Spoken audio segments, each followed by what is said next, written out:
Well, what's up, everyone? James Wu here, and sorry for if there was somewhat of an awkwardly long pause at the beginning, but well, I was waiting for my computer to start recording, and I'm using my phone to get enough flight so that you can at least see my face at a basic level.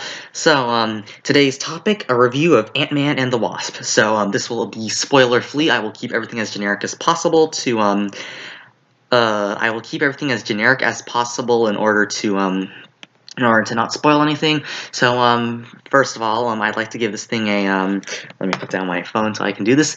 2 thumbs up. Although I'm gonna have to say though, this time it's more like a I don't know, 3.94 star.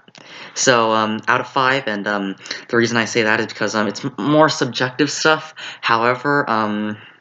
As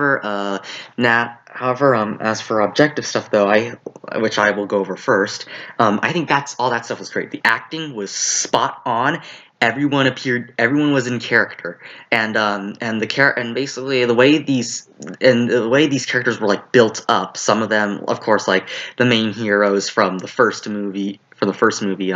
Their personalities those pair personalities carry on. Everything tied into the Marvel universe. And any new characters, the way they were characterized, their behavior reflected that. So the acting was great. And then as for storylines, all plots and subplots tied in. All of them were relevant at some point. So yeah, that was good. So so yeah, I think so. In terms of objective stuff, I think they scored near perfect, if not perfect. However, as for subjective stuff, great villain and basically great explanation and all that. Well, of course, basically they managed to. However, though, I have to admit the explanation was Actually, I have to say that the explanation was a little bit more dramatic, which adds to the tension. So yeah, they did a really good job on building up the tension and getting to the climax. So the rising actions in part was really good, but what I was kind of disappointed in was the falling action, because at one point the falling action just didn't seem to it didn't seem to be as tense as I hoped it would. However, that's just my opinion. If you've seen Ant-Man and the Wasp, tell me what you thought of all the falling action and the climactic point and all that.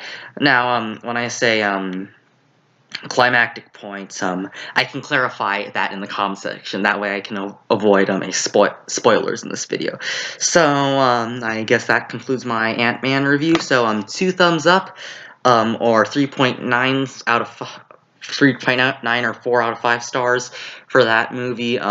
So to review, so all the objective stuff was great. The acting was spot on according to characterization. All plots and subplots tied in together and all that. Everything made sense. And then as for subjective stuff, rising action was good. Falling action, in my opinion, nah. Well, I feel like it could have been better. It was decent. Let's just say that it wasn't mediocre. It was decent. And my difference between mediocre and decent is mediocre is more of an insult, but decent is like a little above that and more like good job on their part. So thank you, everyone. That concludes my review for Ant-Man and the Wasp. And have a good night. I'm James Wu.